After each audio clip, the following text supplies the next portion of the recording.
Hello everybody, this is Jackie, one of the co-founders of Positively Empowered Kids, bringing you another wonderful interview today with one of our fabulous ambassadors, Sue Cooper. Now, I'm really excited to interview you, Sue. I'm really excited to have you here because you literally have been with us from before Positively Empowered Kids was conceived. You know, you were there from the conception and the birth and forward of where we are now. So it's such a joy and an honor to have you on board with us, and I would love to share with everybody more about you. So your background is in nursing, and you've since kind of developed yourself. You know, you've kind of gone into the self-development world. You've done some training in mindfulness and meditation, and I'd love to hear a little bit more, to share a little bit more with everybody about your background. Oh, thank you. Thank you. Yes, you're absolutely right. So I'm Sue Cooper. I live in Nottingham, England, same as you, Jackie. And I became a nurse when I was in my early 20s. And found my passion, found this deep love of caring for people. And in those days, in the early 70s, we didn't have much in terms of medication, and but what we did have, we had a lot of time, and we were able to really get to know our patients, and not just our patients, but everything that connected to our patients, a whole holistic approach, their significant other, their family, the work that they love to do, and then, you know, out into the wider world of really what made them tick.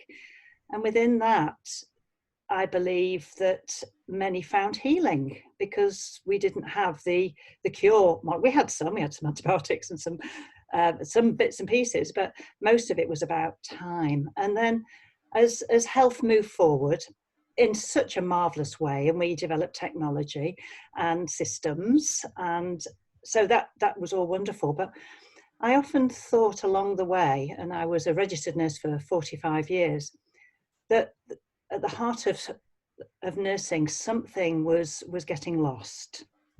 There was always, and still is, care and compassion, but there wasn't the time, and it was very much of, you know, people move in and move out very quickly.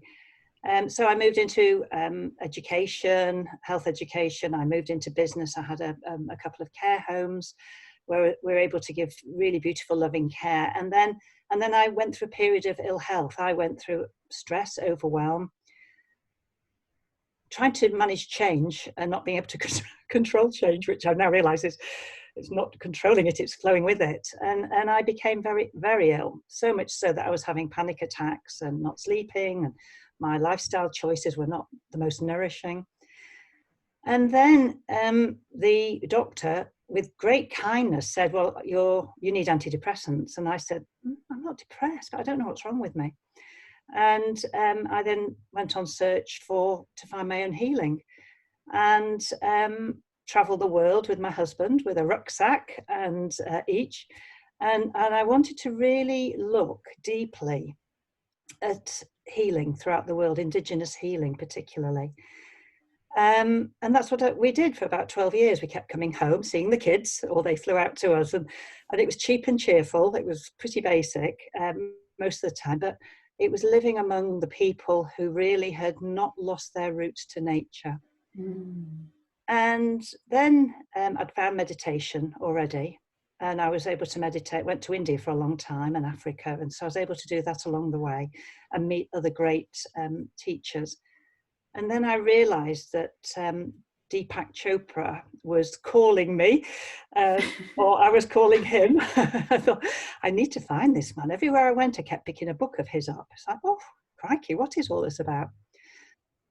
So I then found my way to him in California and his beautiful team of holistic trainers, and moved into a great interest in spirituality, into Ayurveda, which is the ancient healing tradition from India. They know it's more than 4,500 years old. And my passion then became learning more about how we could integrate the current healthcare model, which is a beautiful cure model when you're in an acute stage, but more about how we can take more responsibility for our own health and well-being and healing ourselves, but also within a supportive network within our own communities. And now those communities are bigger because we've got the global reach because of these beautiful platforms.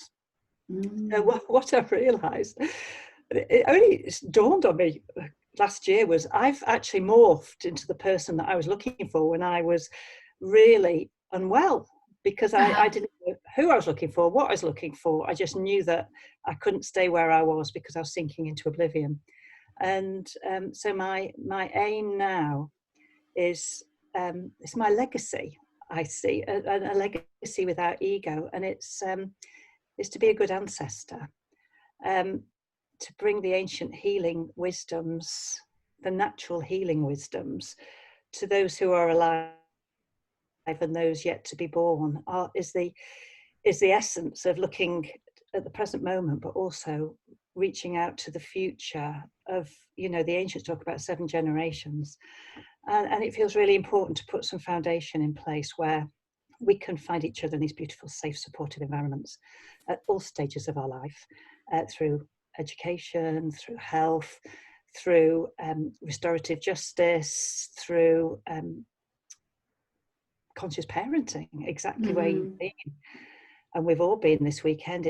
That's so crucial, because it's the parents and also the teachers, but also people who are the guardians of our current generation, for them to find their own centered place of well-being and peace and harmony, so that they can guide the change, the generations coming through, who are, I believe, neural networks are actually wired for this change.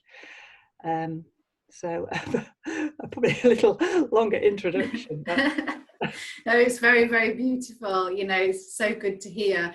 And I think, looking at when we met back, I think it was about 2016, so about 4 years ago, and at that point, this legacy that is now evolving, just let people know what happened back when Unplugged Space, that was the original moment of you really stepping into your legacy, and things started to snowball from there, didn't they? Yeah, it started with a dream that I had to wake up and write down, and I know that sounds a bit kooky, but it's true. And it was that I was to set up holistic healing hubs in every community throughout the world.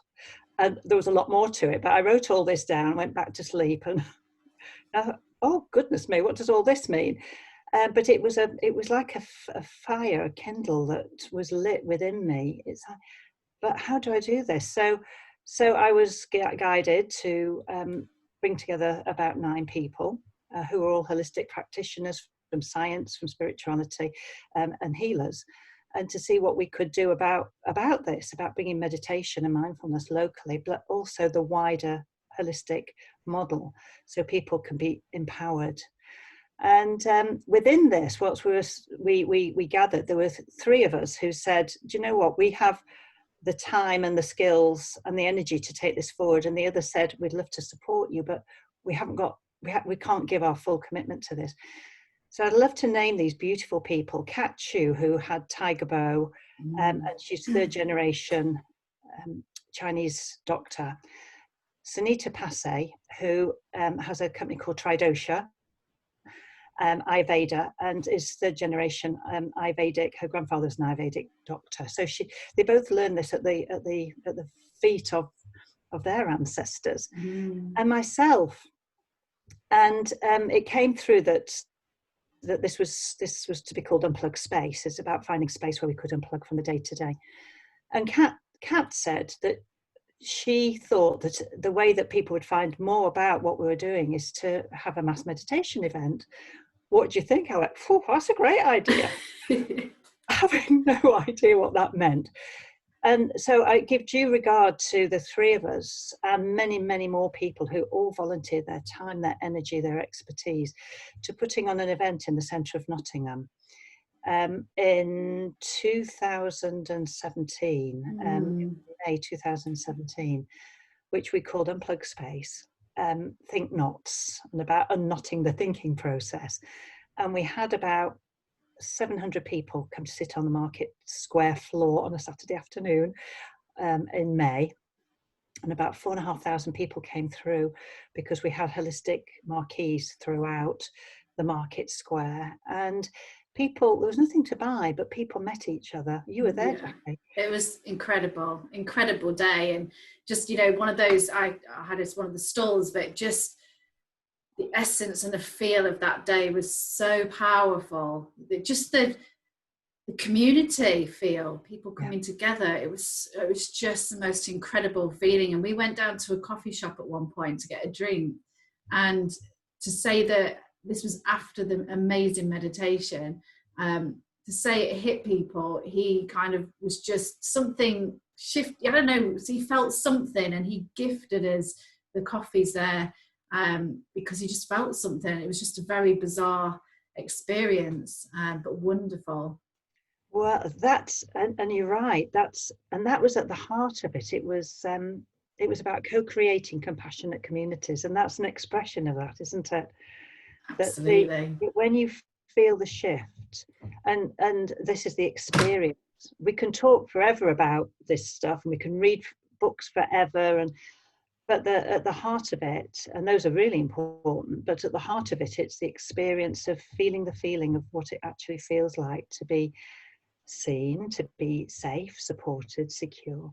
What was beautiful about that event, you know, we have an idea, and I don't remember whose idea this was, but we had what we call community angels, and they were our friends and colleagues, all had these bright orange t-shirts on, and we gave them each a 6-foot piece of ribbon, because what we wanted to do was we wanted to protect the space of the people who were meditating, and we didn't want to wire people in or fence people in, but we moved strategically, and each person unraveled their ribbon, and the next volunteer held it, and we created this space around so that people felt safe because they're in the outdoors, in the centre of a city, to be able to close their eyes and feel secure. And what happened when we looked at the video afterwards, because it was all videoed, was not only were those people safe and secured and held for that period of time and could move into this meditation feeling safe about this, but we then saw that there was about 5 deep of people behind the people who were holding the ribbons, the community angels.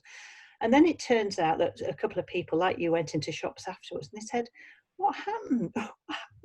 About 12 o'clock, our coffee shop's empty. This was Starbucks and Costa, Debenhams. Our shop's emptied, and all these people disappeared. What happened? And they came, and it was this magnetism of something so pure being created within a community of people who were looking for, I don't know what they were looking for. They were looking for kind care, compassion, and being part of something, and being part of a movement. So that was that again. That's the proof, isn't it? That It is. high energy pulls people towards them, and they become curious, which is absolutely what's at the heart of Mindfulness. yeah. And you know, since then it kind of has snowballed, hasn't it? You know, you've now created MOMM, Moments of Mass Mindfulness, and you know, some incredible things have been happening, and it would be great just to give a snapshot of the things that have happened over since 2017, you know, and there's a lot, I know. If you can maybe just give people a snapshot of where you are today and what's happened now, to the point of yesterday, which was International Day of Peace, and an incredible coming together. So yeah, share some more. Well, it's there's never really been a plan. It's all about keep showing up and enjoying what you're doing, and the people will come.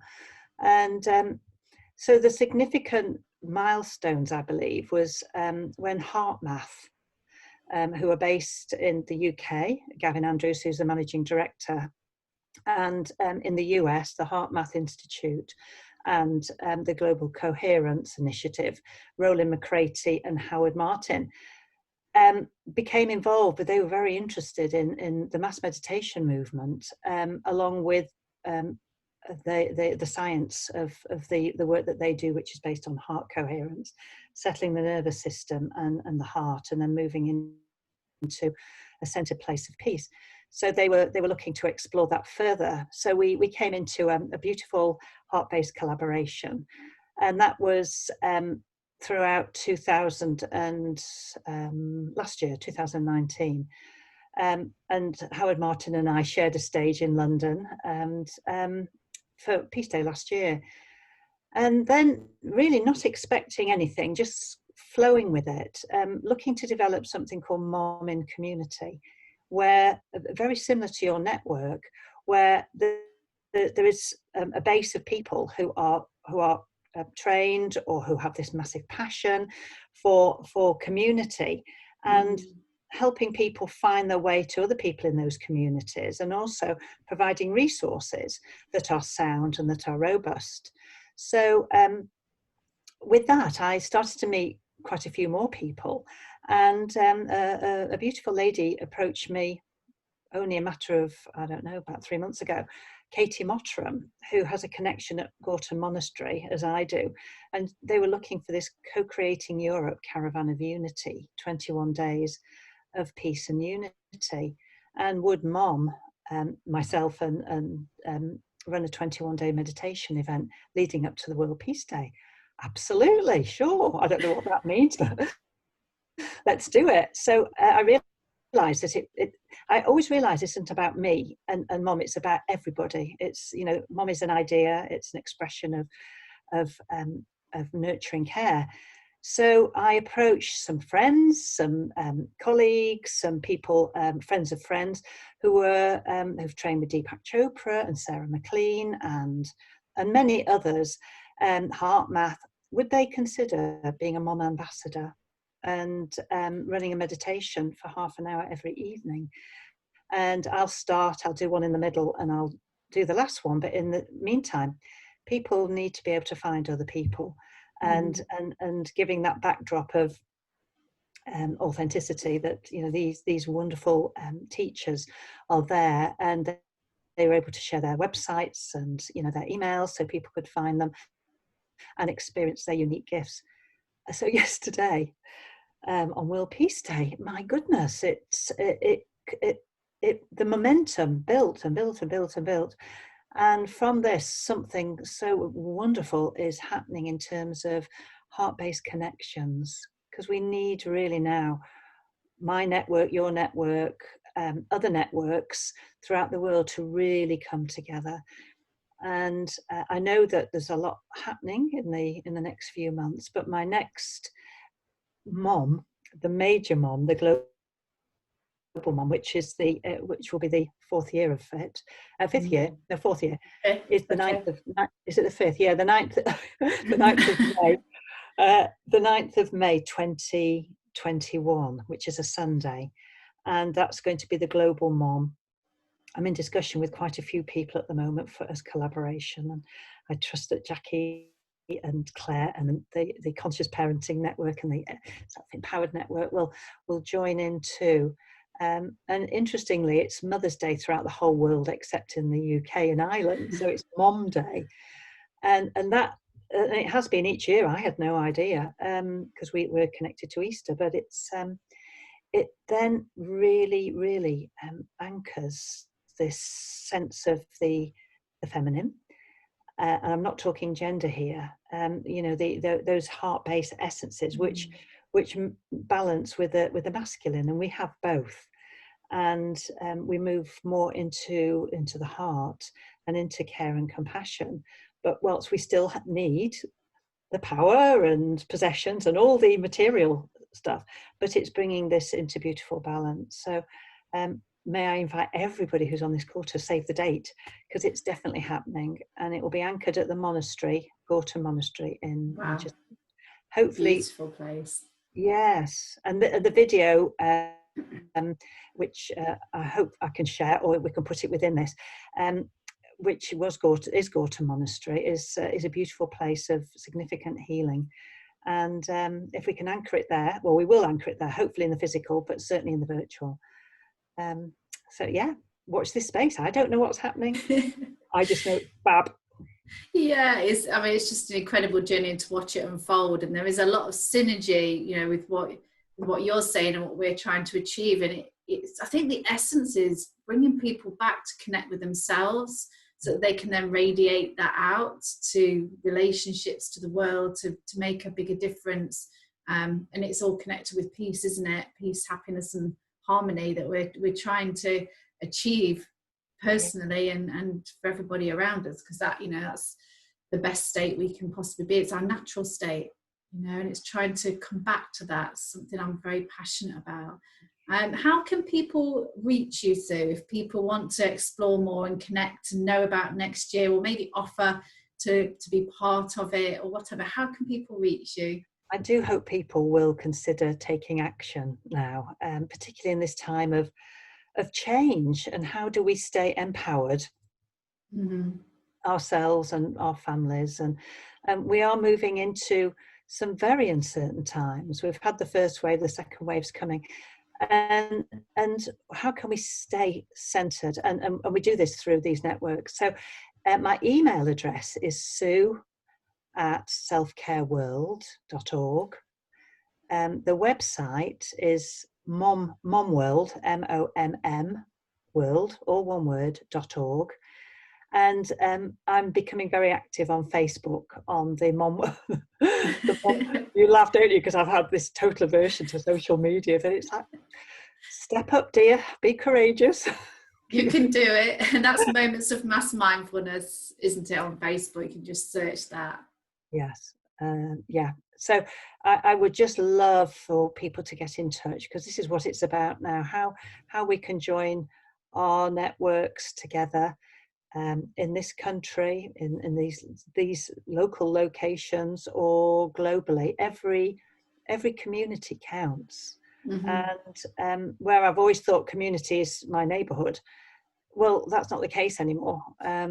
Wherever a community, a group of people gather, it's not really important where they're based. It's where their heart resides, and their will to be part of this new paradigm, this new change. So yeah, thank you, Jackie, for this opportunity. And I love being an ambassador. We love having you. Our kids, you're fantastic. Watching what's going on and hearing and sharing what you're doing is it feels really important. You and Claire and everybody really do display the heart-based essence of passion and purpose, and that magnifies us to you as well. And as your network not only is based in Nottingham, but you're branching out all over the country, and I do believe we'll be further afield than that, because the values are pure. Yeah, thank you for asking me to be an ambassador.